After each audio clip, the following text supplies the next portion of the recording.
Un berger allemand bien entretenu. Tous les ans, il reçoit sa dose de vaccin contre la rage. Aujourd'hui, les bons soins de son propriétaire sont récompensés. Celui-ci reçoit le prix du meilleur maître. Je demande à tous les Ivoiriens, vraiment ceux qui ont des animaux, surtout les chiens et puis les chats, de faire comme moi et de faire vacciner les animaux parce que la rage tue.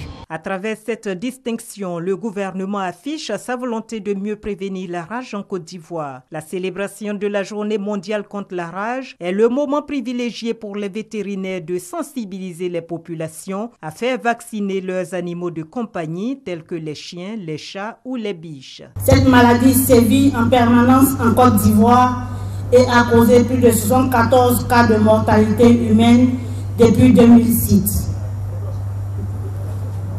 Ces différents cas sont la conséquence d'une circulation permanente du virus rabique dans la population canine au niveau national et démontrent que la vie des citoyens est en danger.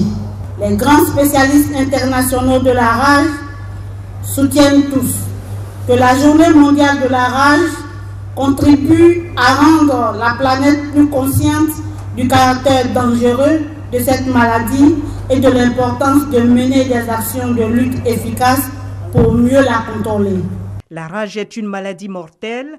Tous les ans, elle tue au moins 70 000 personnes et 95% des cas de rage sont causés par les chiens.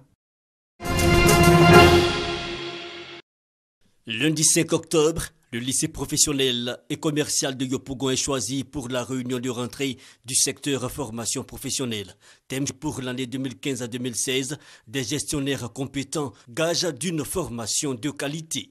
Notre ambition de faire de la formation professionnelle un maillon essentiel de l'émergence de la Côte d'Ivoire implique une approche nouvelle de la gestion de nos établissements de formation professionnelle.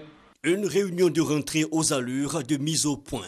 Plusieurs responsables d'établissements ont selon la tutelle failli. Il faut accentuer la formation, d'où la nécessité de l'implication du secteur privé. À qui je demande de s'investir dans les différents comités de gestion pour que ces genres de pratiques puissent s'estomper. D'autres points abordés, le taux de réussite 70,13% en 2014 à 2015, un léger progrès par rapport aux 69,81% de l'année précédente. Il a aussi été question de réforme. 24 nouvelles filières de formation professionnelle seront offertes aux jeunes de ces pays. Le lycée professionnel de Daoukro sera transformé en un centre sectoriel des métiers.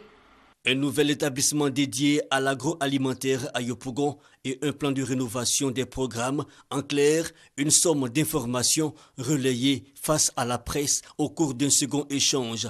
Par exemple, le rôle précis du secteur privé dans la formation professionnelle avec la création depuis 2004 du partenariat école-entreprise dont la mission est de servir de point focal à tous les acteurs du secteur privé afin que ceux-ci puissent faire connaître au monde de l'éducation leurs besoins en formation. De quoi satisfaire les responsables d'établissements présents. Il y aura des séminaires de renforcement des capacités des chefs d'établissement et même d'autres personnes qui interviennent dans la gestion des établissements d'enseignement professionnel. Et donc, nous trouvons ça salutaire. Notons-le, les inscriptions en ligne pour la formation professionnelle ont débuté depuis le 14 septembre 2015.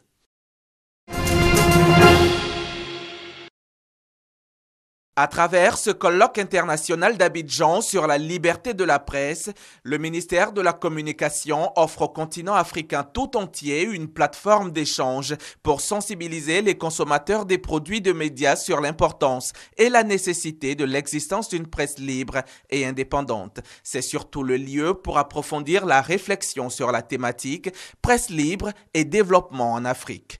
D'une manière générale, c'est dans les pays du tiers-monde et singulièrement en Afrique que la cohabitation de la presse avec les principaux pouvoirs, notamment exécutifs, législatifs et judiciaires, est souvent source de conflits.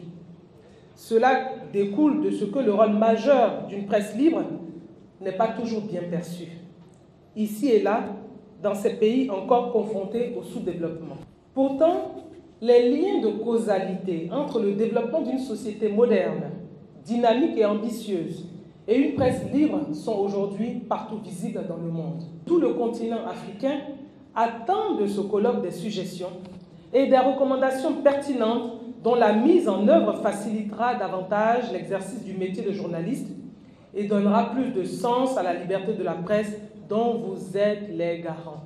Et pour indiquer des pistes afin de donner un contenu à la liberté de la presse sur le continent, ils sont venus de partout en Afrique, ces journalistes, chercheurs spécialisés, représentants d'institutions internationales et experts. Nous sommes en train de connaître une certaine évolution sociale qui fait en sorte que nous n'avons pas encore atteint vraiment l'apogée, mais nos sociétés commencent à être des sociétés plus ou moins démocratisées.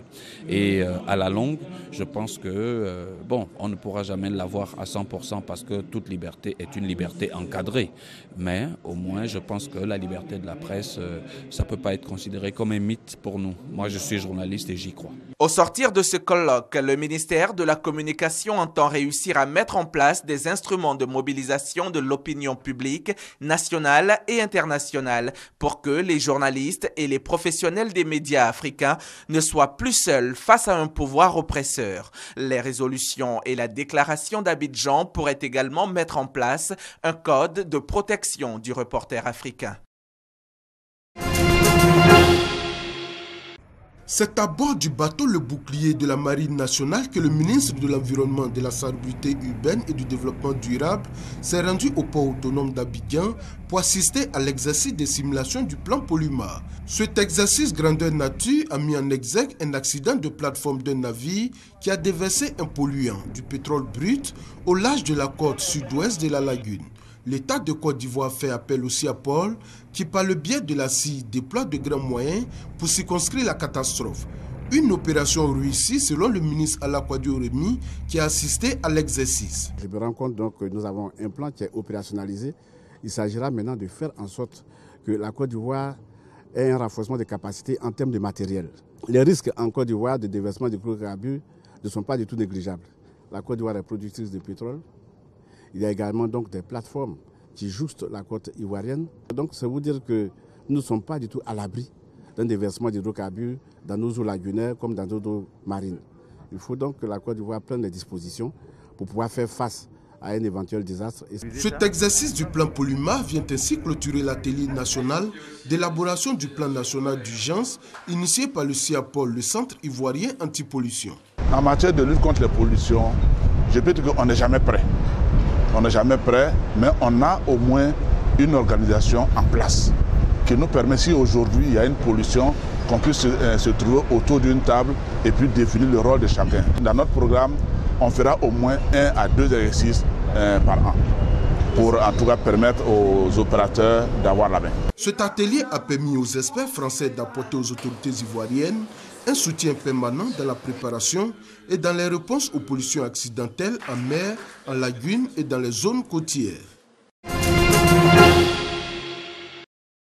Boyo, village du département de Jacquesville, lauréat du prix vert meilleur village éco-citoyen au terme de la première édition des journées socioculturelles et sportives initiées par l'Office ivoirien des parcs et réserves OIPR. Vraiment, c'est la sensibilisation du chef que je suis et la compréhension de la population. Vraiment, le premier prix que le village a gagné, je suis content, je suis réjoui de ce premier prix. Et je ferai ce même combat pour l'année prochaine. 10 villages de la région ont participé à la compétition dont l'épilogue a eu lieu à la mairie de Grand Laou. Ils ont été évalués à partir de 3 critères, parmi lesquels les indices d'agression contre le parc national d'Azani. On travaille pour bâtir le présent, mais également pour préparer l'avenir et faire en sorte que les générations futures et les populations à venir puissent vivre dans un environnement sain, serein, un environnement qui est préservé et aussi dire notre engagement à les accompagner et impliquer tous nos parents pour que Grand Laou soit encore une des références en matière de réussite dans le cas de la préservation non seulement du parc et son développement, mais également pour toutes les questions qui touchent à l'environnement en général. Pour l'OIP Zone Sud, ces journées visent à sensibiliser les populations à la conservation du parc, opérations dont les enjeux sont économiques, sociaux et touristiques. La partie sportive a vu le sacre de l'équipe de Maracana de la police qui a arraché le trophée de la conservation du parc d'Azani face au village de Nazibo 1.